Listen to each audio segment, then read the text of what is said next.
Hey guys, it's me, Seren, back with another video. So this video is going to be on critique. This video is probably going to be really, really short. I just wanted to talk a little bit about critique and about critiquing. And this video was inspired really by two things. It was inspired by my comments in my last A Seat at the Table video where I talked about the visuals, where I talked about stan culture.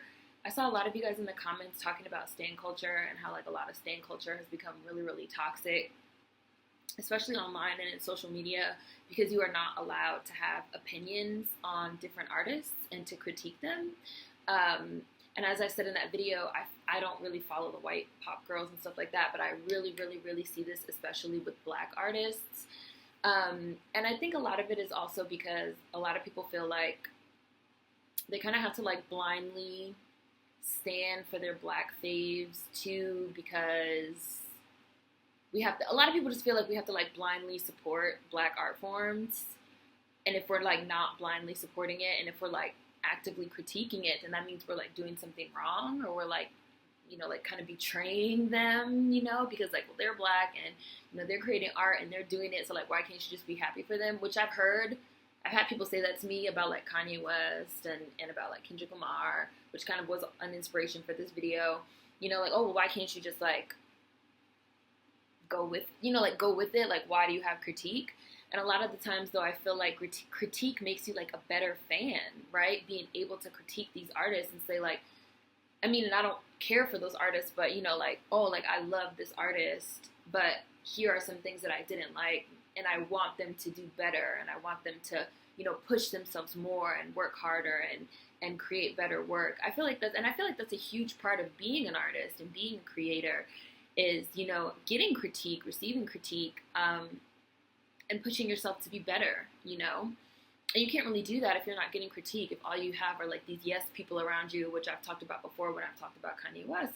I feel like Kanye West just has a lot of yes men in his ears, and his fans make it so you cannot critique him. There's just no critiquing Kanye West. He's always right, and he's always perfect, and everything he does is fine, and why can't you just support another black man?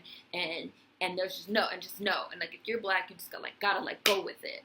And I remember I kind of said that a little bit in my Magnificent Seven review, where I said too, I want to get to the point where we don't all have to watch and like the same things and blindly support the same things, just because they're black, but because we have enough variety that there's enough for everyone. So, and so this was kind of also inspired by a series of tweets from a conversation that I was having on Twitter about Kendrick Lamar. So I did a critique of Kendrick Lamar where I said I felt like he was, I'm going to read you guys the tweets, but I basically said that I felt like his work, I felt like he is self-important, self-righteous, and it shows in the work. It comes through in the work, because I feel like the work is self-important and self-righteous. I think it's pretentious, and I don't think it's relatable.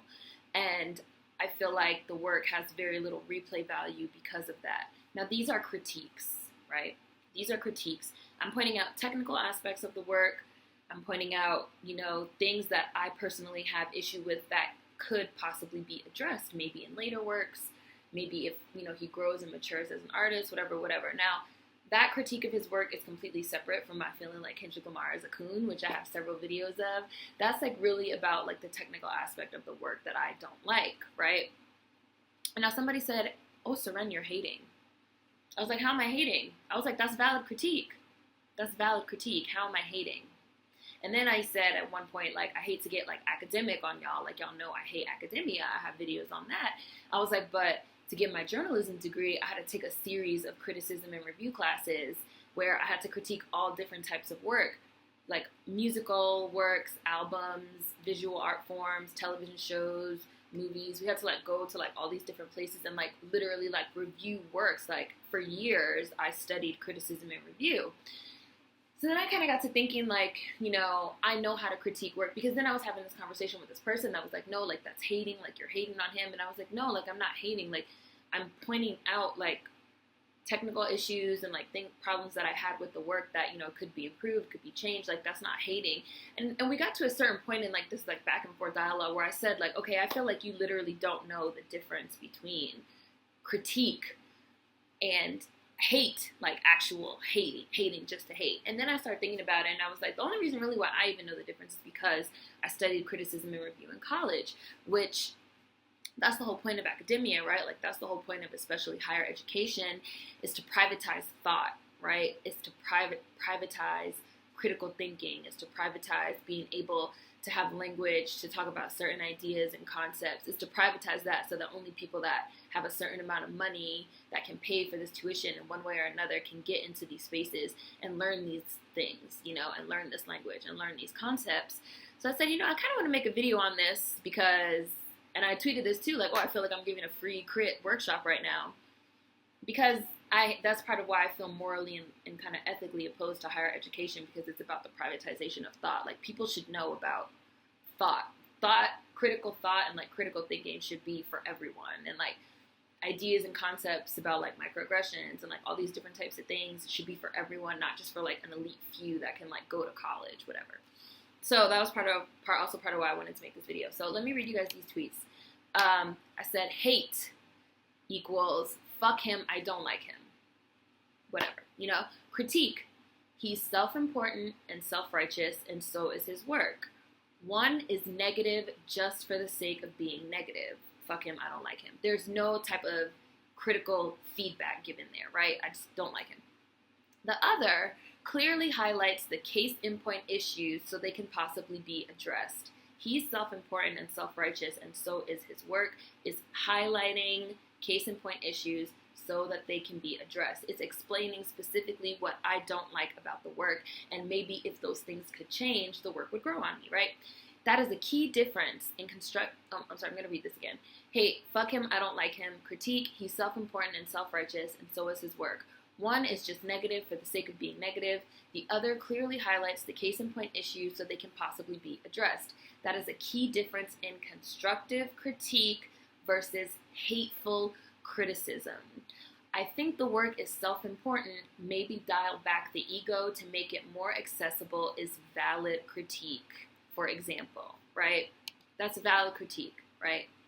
If you have a mentor and your mentor says, I feel like your work is self-important, I feel like you're maybe a little too attached to your ego or to your consciousness, which I've had people tell me, I've had mentors tell me, I'm very attached to my consciousness. Like, I'm extremely attached to my consciousness, which is part of why it makes it hard for me to fall asleep at night, and I have a lot of insomnia, and I have like a lot of like internal issues with like losing my consciousness, and I'm like afraid of death and like all these things because I have a lot of issues with losing my consciousness. And I had a mentor tell me that was because I'm attached to, you know, my thought processes, and you have to be able to like let go at times and let go of your thought processes and let go of your consciousness, you know. So that, and I didn't say like, oh my God, you're hating on me, and how dare you say that to me, and what the fuck, that's so negative. Like, that was constructive criticism, and that was something that stuck with me that I am working on, you know. Like, the point of critique is to give you valid feedback on the work. It might be positive, it might be negative, but it has to be valid feedback and give you actual case in point issues that you can work on, right? I think the work is self-important. Maybe dial back the ego to make it more accessible is valid critique. For example, y'all just can't handle critique, and especially not the critique of your faves. If it's not blind worship, it's hating, right? And then I said, y'all getting a free crit workshop on the timeline, so take notes. But yeah, it's like, if it's not blind worship, if it's not like, oh my God, this is the best shit I've ever fucking heard or seen or whatever, then it's quote unquote hating. People can't handle critique. And it's like they don't even understand the difference between critique and quote unquote hating, right? And I feel like that's just like the flip side of, you know, you feel like praise for another artist is negatively taking something away from the artist that you like. It's not taking anything away from the artist that you like, right? Constructive criticism and critique is not taking anything away from the artist that you like. And if you're being constructively, you know, criticized or critiqued, it's not taking anything away from you either. It's people that are actually trying to push you as an artist and maybe push your fave as an artist to grow, you know? I used to really, really love Kendrick Lamar. Like, I've seen him live in concert. And the whole thing that started this was because I said I felt like Good Kid, Mad City and To Pimp a Butterfly were weaker than Section 80, right? I never even said the albums are bad, they're shitty, they're terrible. I never said anything like that. I said that I thought that they were weaker, in my opinion. I thought Good Kid, Mad City and I thought To Pimp a Butterfly were both weaker projects than Section 80. And then I went even a little bit more in depth. I said that I felt like Good Kid, Mad City started off strong, but kind of became a mess towards the end. I felt like it wasn't consistent. I didn't think the production was consistent. I didn't think the raps were all that. I thought they started veering towards the pedantic towards the end. It kind of became a mess in the second half. Oh, you're hating. Why are you hating so hard? That's my constructive, valid critique. Like, that's my criticism of the work. I think the work could have been improved. And I felt the same way about, especially after listening to Section 80, which Section 80 is a great record. It's a brilliant record. Now, Section 80 is like a near flawless record. So Good Kid, Mad City, in my opinion, artistically, musically, was a step backwards for Kendrick Lamar. So I said I felt like it was weaker than Section 80. And then I said, and I think that To Pimp a Butterfly was, I said I thought that it was self-righteous and self-important. And I did not. And I said, I don't think it has any replay value. It's one of those albums you listen to once and you never have to listen to it again. You know, I said I feel like maybe if he dials back the ego a little bit, maybe his work can go into some more interesting places. But right now, I don't like it, right? Why are you hating so hard? That's hate. And then he said, like, oh, saying that you think that it's self-important and self-righteous is hate. If I was to say that about somebody, that's hating. I'm like, how is that hating? That's not hating. That's giving them valid, constructive criticism on something that you don't like. You're not just saying, oh, I just don't fucking fuck with you. Like, you're literally saying, like, this is how I feel. I feel like you're self-important and self-righteous. And so maybe if you did this or did this or did this, that's the way that constructive criticism works. That's the way that critique works. And just a lot of people cannot handle it because they feel like everything is this like attack on them or this attack on their fave, and they just like take everything so personal that you can't critique people and you can't have different opinions and you can't even like receive work differently. It's like if we're not all receiving the work in exactly the same way, because I recently saw The Handmaiden, which was excellent movie, highly recommend it.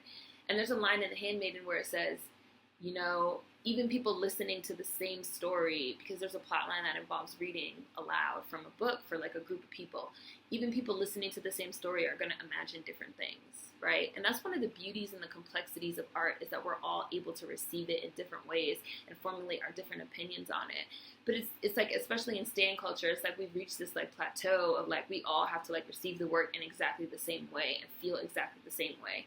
And if we don't, then we're being negative, or we're hating, or we're trying to take something away from them, or we're not supporting another black person, or we're doing this, or we're doing that. And it's like, no, a huge part of growing as an artist is pushing yourself due to constructive criticism and critique. Be it from fans, especially nowadays, because we can have such direct contact with our idols through social media. Like, I remember one time me and one of my friends we're talking about a Wale project. Now, this was like years ago. We're talking about a Wale project on Twitter. And Wale, like, added us and, like, got in the conversation because he's, like, known for, like, being on social media and being on the forums and shit. He, like, added us and, like, got in the conversation and like, oh, like, well, what did you think about this? What did you think about that? Why did you not like this? Why did you not like that? You know, had a critical conversation about the work and maybe how it could have been improved. But it's like people cannot even have those conversations because you cannot critique. And there's, like I said, there's a difference between hateful criticism and valid critique. And a lot of people seem to just not know that. And they just immediately jump to like, oh, you coming from my fave. Oh, you're hating. Oh, you're this and that. And that's just so, it's 2016. Like, can we leave? As we head into the end of the year, I feel like every year on this channel, I think of shit that we're leaving in the previous year. I remember last year, I was like, we're leaving black on black crime, the idea of black on black crime in 2015. Like, we're leaving that shit in the past. Can we please leave the idea of hating and this, like, toxic-ass stan culture in 2016? Like, can that be the thing that we leave in 2016? Can we, like, move forward and, like, become open to constructive criticism of artists, and especially black artists, and... You know, and it was the same thing with my feelings about the Get Down, and, like, you're not allowed. It's like if you're black, you're not allowed to critique other black artists because it's like some type of, like, betrayal is happening there, and you're just hating, and you're just being negative. Like, let's just leave that. Like, let's leave that in 2016. I'm gonna write that down because I think I'm going to talk about that in my New Year's resolutions video, because I think that's what I want to leave in 2016. So yeah, on critique, there's a difference between constructive criticism and hateful criticism, negativity just for the sake of being negative. And that key difference is, again, highlighting, case in point, like actual being able to name and highlight, well, this is specifically what I didn't like, and this is how it can be improved. Like I remember that was an criticism exercise that we had to do in my criticism and review class. If someone like wrote something or read something, because we also had to like critique each other's work, and one of the exercises was someone like would read, and then we would like go around the whole circle, and everybody had to say one type of critical like review, like one type of criticism, but then you also had to say like one way that the work could be improved, so like, well, I thought that piece was self-righteous and self-important, so maybe dial back the first person narrative so that the ego is not like so in your face next time. So you're giving them constructive criticism on how to improve the work and maybe how to push the work and shape it and move it forward. You're not just blindly fucking hating on them. But again, people take it so that anything negative is hating. So let's leave that shit in 2016. Let me know what you guys think of this video in the comments, of course. Food for thought as always. See you guys next time. Peace.